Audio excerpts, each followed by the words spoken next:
नमस्ते, तपाईहरु सम्पूर्णमा स्वागत छ मेरो युट्युब च्यानल नेपाली शेयर मार्केटमा। शेयर मार्केट सम्बन्धी विविध जानकारी दिने क्रममा आज पनि म एउटा जानकारीमूलक भिडियो लिएर उपस्थित भएको छु र आज म तपाईहरुलाई साउन 20 गतेदेखि 24 गतेसम्म प्राथमिक शेयर आइपिओ सार्वजनिक गरेर बाँडफाँड गरेको यस सानिमा लाइफ इन्स्योरेन्स कम्पनीको कारोबार कतिमा हुन्छ, यसको फर्स्ट प्राइस अर्थात् ओपनिङ रेन्ज कतिमा होला भन्ने विषयमा तपाईहरुलाई म आज जानकारी दिनेछु र साथै आज शेयर बजारमा हाइड्रो पावर क्षेत्रमा एकदमै करेक्सन आएको छ र यसले के असर पार्छ भन्ने विषयमा म तपाईहरुलाई जानकारी दिन गइरहेको छु। भिडियो अन्तिमसम्म हेरेर साथ दिनु होला, साथै च्यानललाई सब्स्क्राइब गरेर बेल आइकन पनि थिच्न नभुल्नु होला र यस सानिमा लाइफ इन्स्योरेन्स कम्पनीले 100 रुपैयाँ दरका कुल 60 लाख किता आइपिओ सार्वजनिक गरेको थियो र जसमध्ये 3 लाख किता कर्मचारीहरूको लागि र 3 लाख सामूहिक लगानी र म्युचुअल फन्डहरूका लागि छुट्याएको थियो भने बाँकी 54 लाख किता सर्वसाधारणहरूले आवेदन दिएका थिए र तपाईहरुलाई म अब यसको ओपनिङ प्राइस कति हुन्छ भन्ने विषयमा तपाईहरुलाई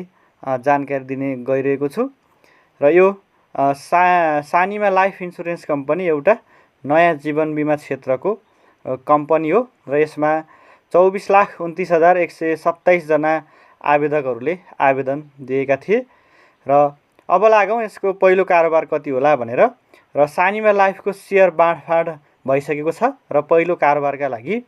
न्यूनतम प्रति किता 103 रुपैयाँ 17 पैसादेखि अधिकतम 309 रुपैयाँ 51 पैसा हुने देखिन्छ। यो अघिल्लो आर्थिक वर्षको रिपोर्ट फाइनलाइज नभएको हुनाले 75-76 कै आर्थिक वर्षको प्रति शेयर नेटवर्थलाई आधार मानेर यसको ओपनिङ रेन्ज तोकिएको हो र पहिलो कारोबारका लागि कम्पनीले किताबी मूल्यदेखि किताबी मूल्यको 3 गुणासम्म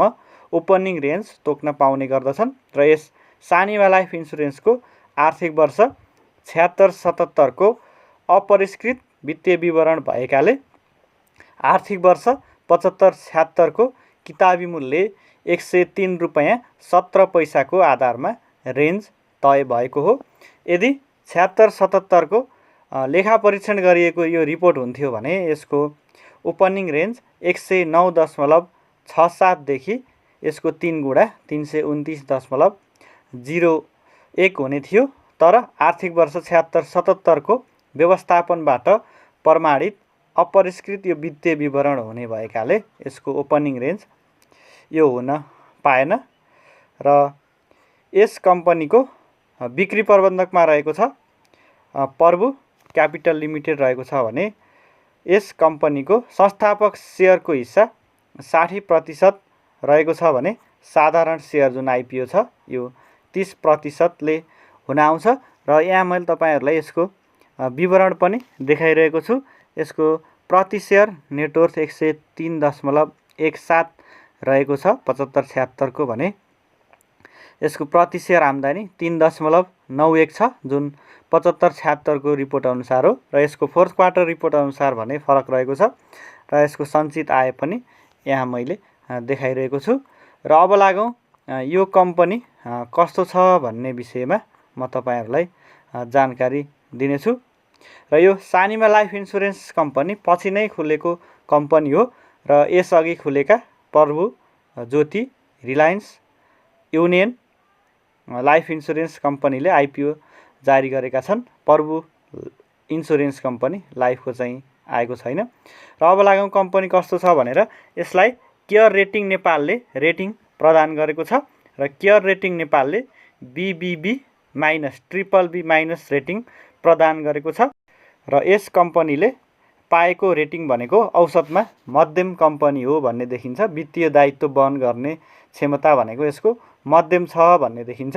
र यस सानिमा लाइफ इन्स्योरेन्स कम्पनीको देशका विभिन्न ठाउँमा 118 वटा शाखा कार्यालयहरू सञ्चालनमा रहेका छन् र यो कम्पनी 2074 मङ्सिरदेखि सञ्चालनमा आएको कम्पनी हो र यस कम्पनीको हालको चुक्ता पुँजी 1 अर्ब 40 करोड रहेको छ भने आइपिओ निष्कासन पश्चात यस कम्पनीको चुक्ता पुँजी 2 अर्ब रुपैयाँ रहेको छ र यस कम्पनीको चैत मसान्तसम्ममा 20 करोड 63 लाख रुपैयाँ जगेडा कोषमा सञ्चित रहेको छ भने चैत मसान्तसम्म 1 अर्ब 44 करोड रुपैयाँ खुब बिमा शुल्क यसले आर्जन गरेको छ र यस कम्पनीले चैतसम्ममा 9 करोड 36 लाख रुपैयाँ नाफा पनि कमाएको छ र यसको प्रति सेयर आम्दानी फोर्थ क्वार्टर रिपोर्ट अनुसार 7.34 रुपैयाँ रहेको छ यसको प्रति सेयर आम्दानी र यस कम्पनीको ओपनिङ रेन्ज मैले माथि भनिहालेँ 103 रुपैयाँ 17 पैसादेखि 309 रुपैयाँ 51 पैसा हुने देखिन्छ र तपाईहरुलाई अर्को जिज्ञासा हुनसक्छ यस कम्पनीको कारोबार कहिलेबाट होला दोस्रो बजारमा भनेर र यस कम्पनीको कारोबारबारे परु क्यापिटलले केही जानकारी भने दिएको छैन र दोस्रो बजारमा आउने बित्तिकै म तपाईहरुलाई यसबारे फेरि पनि जानकारी दिनेछु र मेरो भिडियोहरु हेर्दै गर्नुहोला र अब म तपाईहरुलाई आजको एउटा विषयवस्तु जोड्न गइरहेको छु। आज शेयर बजारमा एकदमै ठुलो करेक्सन आएको छ। हाइड्रो पावर क्षेत्र आज ओह्रालो लागेको छ। बजार भने आज 56.03 अङ्कले घटेको हो। यो सँगै नेप्से परिसूचक 3124.87 को बिन्दुमा झरेको छ र यो केही दिन पहिले 3200 सम्म पुगेको थियो र राम्रा र बलिया कम्पनीहरूको सूचक सेन्सिटिभ इन्डेक्स पनि 12.81 अङ्कले घटेर 577.66 को बिन्दुमा ओर्लेको छ। कारोबारको रकम भने सभा 16 अर्बको रुपैयाँ रहेको छ र आज हाइड्रो पावर क्षेत्रका लगानीकर्ताहरूले आफ्नो प्रफिट बुक गर्न थालेको हुनाले हाइड्रो पावर क्षेत्र केही घटेको बताएका छन् विश्लेषकहरू र आजको बजारलाई करेक्सनमा को रूपमा लिनुपर्ने शेयर बजारका जानकारहरूले बताएका छन् र यो बजार घट्नुलाई सामान्य करेक्सनको रूपमा लिनुपर्ने हुन्छ र शेयर बजारमा सधैँ अब बढ्ने पनि हुँदैन र कहिले बढ्ने कहिले घट्ने भइरहन्छ र यो पछिल्लो समय विद्युत नियमन आयोगले शेयर बजारमा लगानी गर्दा जलविद्युत क्षेत्रमा विभिन्न बुँदाहरूमा अध्ययन गरेर मात्रै लगानी गर्नु होला भनेर एउटा विज्ञप्ति निकालेको थियो जसले गर्दा पनि जलविद्युतमा प्यानिक सेल भएको कारणले करेक्सन आएको हुन सक्छ र अब बजारमा लगानी गर्ने कि नगर्ने शेयर किनबेच गर्ने भन्ने त तपाईहरुकै डिसिजनको कुरा हो। अब कसले के भन्छ भनेर डिसिजन गर्नु हुँदैन र बजार बुलिस नै रहेकाले आधारभूत रूपमा बलिया कम्पनी र छिट्टै 15-20% सम्म लाभांश दिने कम्पनी खरिद गर्न सकियो भने हामीलाई यो गोल्डन अवसर हुन आउँछ र नेप्सेमा रहेका 13 वटा समूह मध्ये आज 2 वटा समूह मात्रै हरियाली छाएको छ भने बाँकी 11 वटा समूहहरू रातो पोतिएका छन् र यो दिन वित्त समूह 1.47% ले उकालो लाग्दा निर्जीवन बीमा समूहमा भने 0.76% को बढोत्तरी भएको छ। नन लाइफ सेक्टर आज केही बढेको थियो